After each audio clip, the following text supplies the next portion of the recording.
I'm very curious about asking a lot about the Cove, but not only that. So I wanted to ask you about the Cove. Okay. There was this massive attention on the documentary, and looking back right now, because there is more than a decade that is passed, what do you consider is most significant impact that the documentary has had on people or even on the situation that were there, and how difficult was also back then to actually show the truth, because it was very, you mentioned was a thriller, and it was very difficult, I think, to shot it and to have this the work done to work with Rico Barry. And so can you tell us more about all about that? Yeah, I think it was difficult to put the story together, and I didn't really have anything to do with the espionage, the secret planting the rocks in the cove. That was Louis. Um, but I think once we had all this footage, which we had 400 hours, Louis shot 400 hours of footage. It was quite difficult to then, Wow. how do we make this story come together? And then we had an idea to make it like a thriller, like Ocean's 11 or the Bourne Identity thriller, because we thought like it shouldn't be medicine. We don't want to preach. We want people to feel. And documentaries about characters, it's about emotion. And the only way to make change is if you get people to feel emotional about the subject. So that was tricky. That took like a puzzle, you know. Um, and Rick, is not welcome back in Japan. Louis not welcome back in Japan.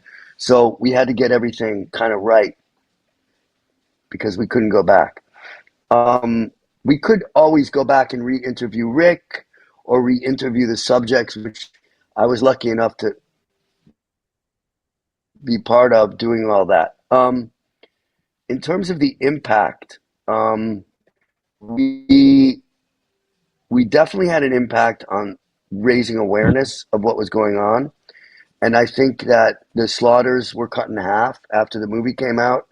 Um, we also were an activist film, and I think it inspired activism amongst animal rights. And I'd say the biggest thing it also did was it. Many people have come up to me and said that that film inspired them to make movies, and that film inspired them to get involved in environmental issues. And that's what I'm most, I think, proud of with that film is that it really did inspire a whole group of people. And then Louis and myself, we went on to make lots more environmental films over the years, which has been. But that was my first foray into anything like that, so it inspired me as well.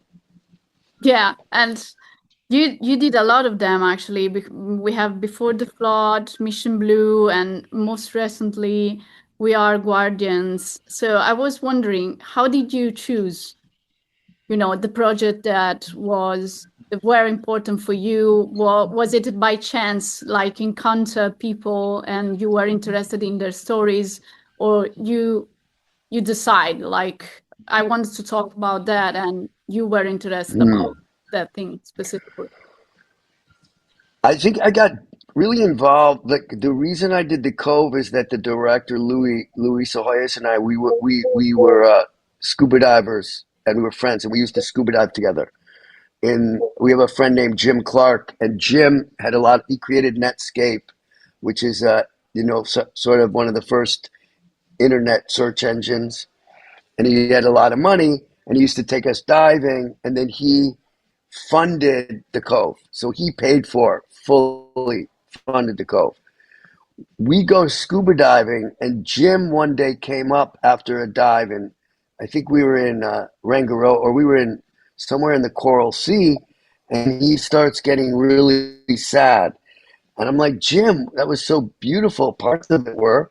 And he goes, yeah, but parts of it were dead. And I was here 5 years ago and was different. And then I'm like, how did they die? And then Jim broke down for me.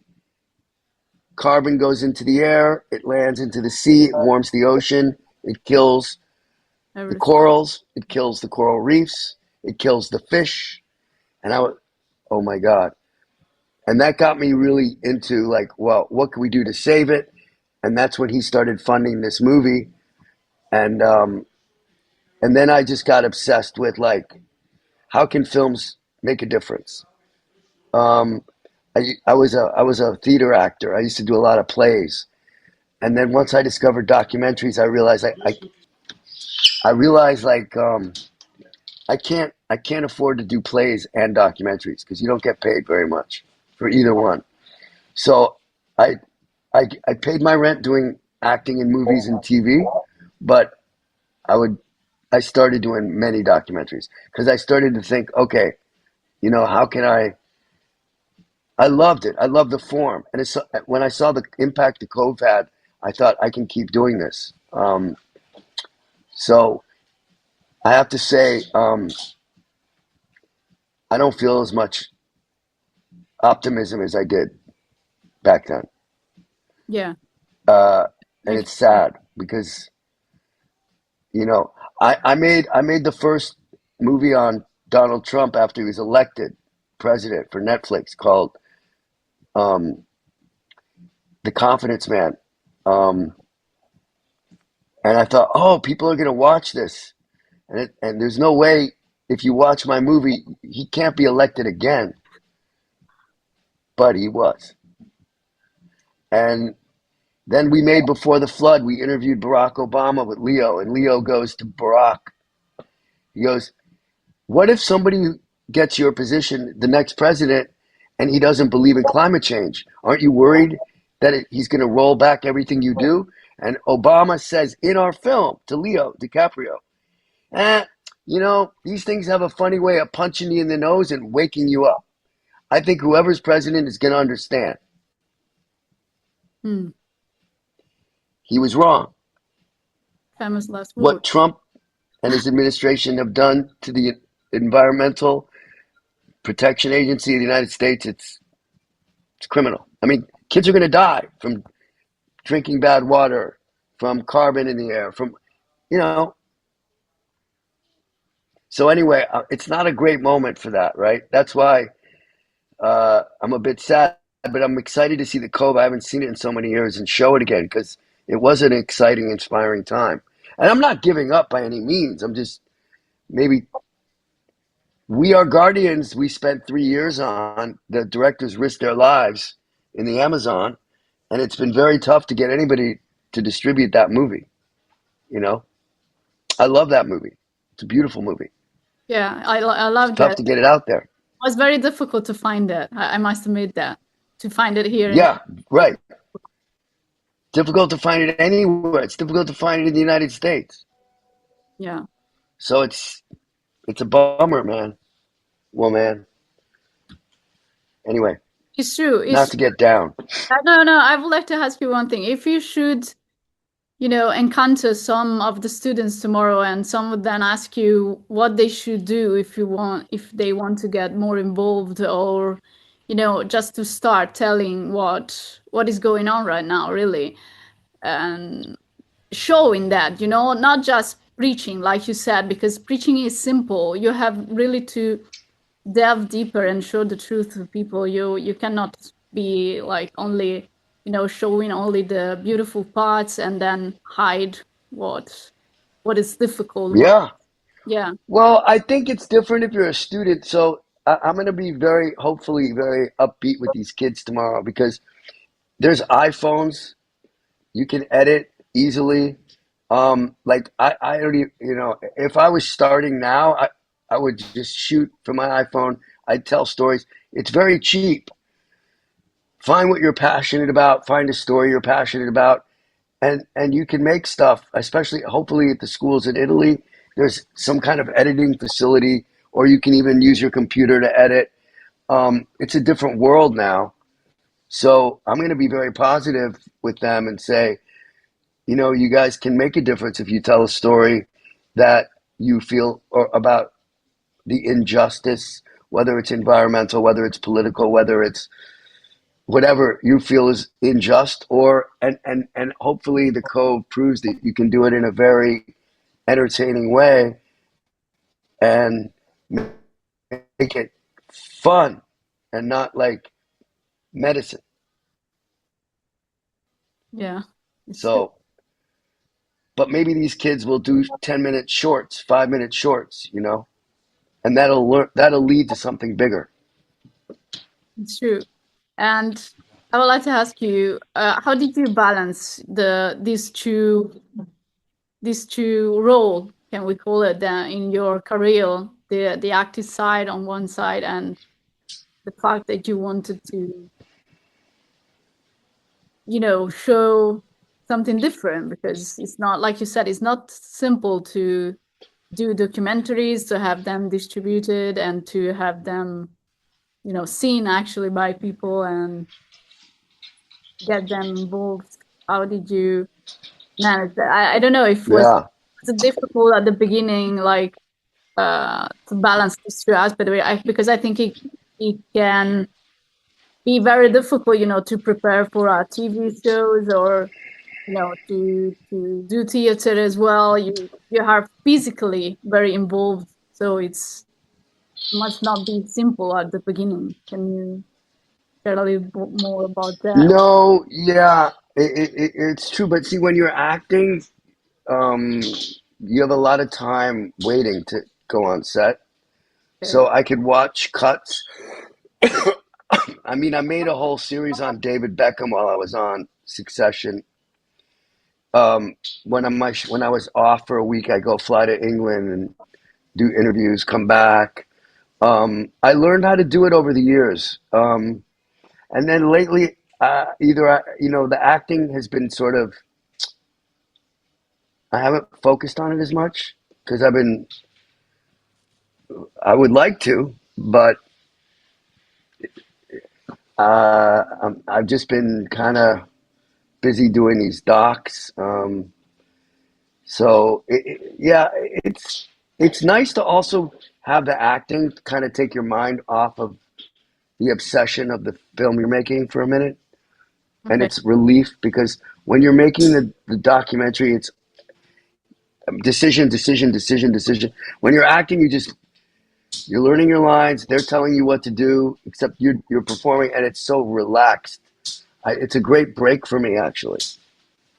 This is Um, I need an act. I need to act soon because I'm so deep into this other series I'm making that I'm like, I just want someone to pay me to act for a minute, so I don't have to deal with this shit right now. Yeah. And do you have any companions in this journey, like fixed one that has, been with you all along, or they are changing through the years, or any special person that which with which you share your thoughts about what you want to show next? What are your enthusiasm about new projects, or yeah. I mean, I think everybody around me. I'm not very like I don't hold stuff in. I'm not English, even though I live in England now. I realize like the English hold everything in, but we're like I'm a New York blah blah blah blah blah blah blah blah. Yeah. So I share it with many. Yeah, I have a crew. We call it a crew in America, like your crew of friends. And my family, I have a crew. So yeah, we complain a lot. We bitch, we moan, but we also go, oh, we're so lucky. We're grateful. You know, I feel really blessed that I get to do all this stuff. It's like I'm in Lucca today. I was in New York 2 days ago. I was in Paris filming 3 weeks ago. I was in London filming 6 weeks. I mean, it's just wow. I'm lucky. Yeah, Except I just wish that we weren't living in such a fucked up time sure. because it's really scary. It's really scary. So true. I was at the airport. I was at the airport in New York 2 days ago. I got there 3 hours early, Mhm. and there were lines 4 deep outside to get to security. And it's all because one person decided not to sign a bill that would pay people what they deserve to do their job. And it was like the first time I was like, wow, we live in an authoritarian country right now. These senators in the United States are allowing this guy not to pay the good working people at the airports their salary because he's trying to get the voting laws changed, which has nothing to do with what they're doing, their job. And I was like, and so many people miss their flights. I mean, somebody's if I didn't get recognized as an actor, I would have never made my flight. If somebody said, "Oh, you could come hang with us," and I got to cut for like a half hour, but it's terrifying what's going on. Yeah, I think it's And all these people dying everywhere around the Middle East, and oh man! But you can't make a movie. Nobody's going to fund a documentary about this stuff right now. true. And do you think I think might be like more a personal question, but so feel comfortable not to answer or not. But do you think we are gaining in terms of uh, be conscious, about what is really going on? Do you think that people is really conscious Mm. Well, about? yeah. I think there's a lot of people. Yeah, a lot of people are conscious, but you get your news where you want to get your news.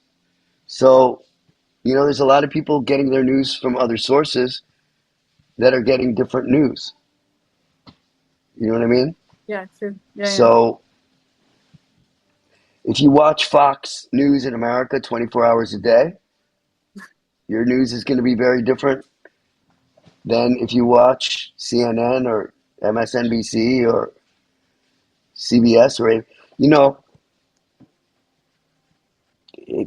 and now I don't know. This is a big subject. It's scary.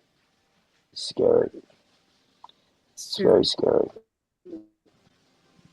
So I think you would hope that as human beings evolve and as we grow and learn and information is out there, that we would evolve.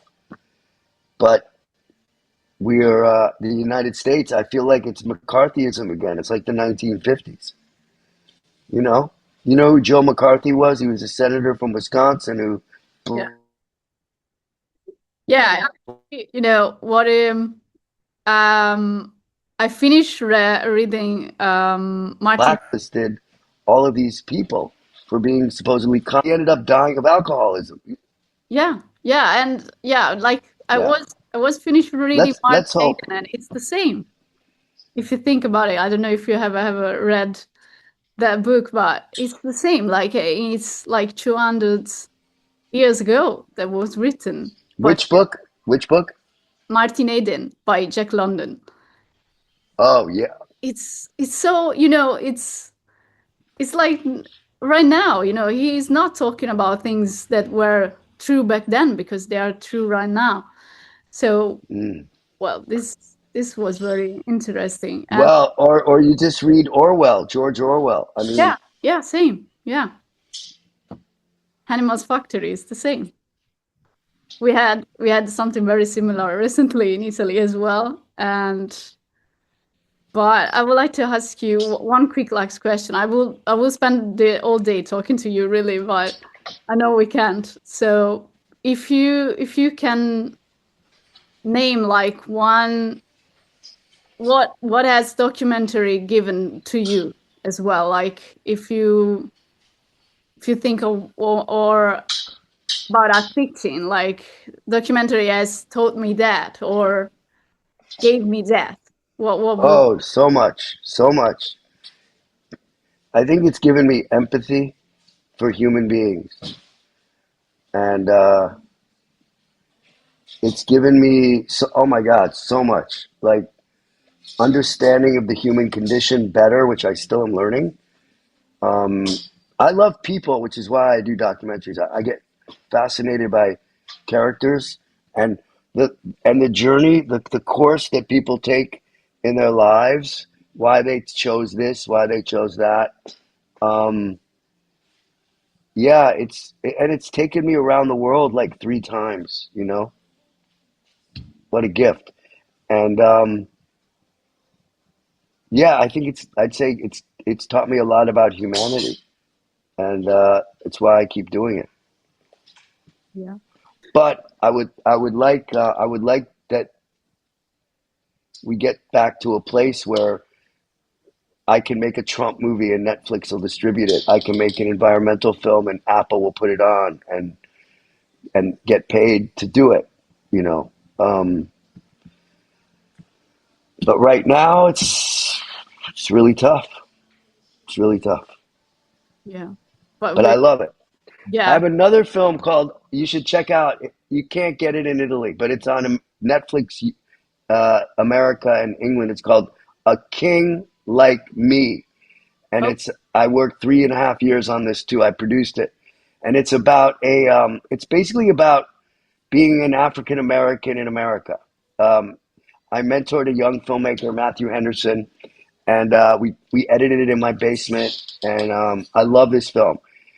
But very tough to get distribution also. But Netflix threw me a bone. They put it on their English language stuff. But check it out. But you see, it's a beautiful film, but I lost a lot of money in making it, but I love it. I will. I will surely will, and I will write about it. And keep doing, please, because I really, I know I'm a drop in the ocean, but I really enjoyed your work, and No. I have a true admiration. So please keep going. Oh, thank you. Okay, I will. For you, Lara, I will. Thank you so Lara much. della Corte. Okay. Okay. Thank you so Ciao. much, Mrs. Stevens. Have a good day. Bye Thank bye. you. You too.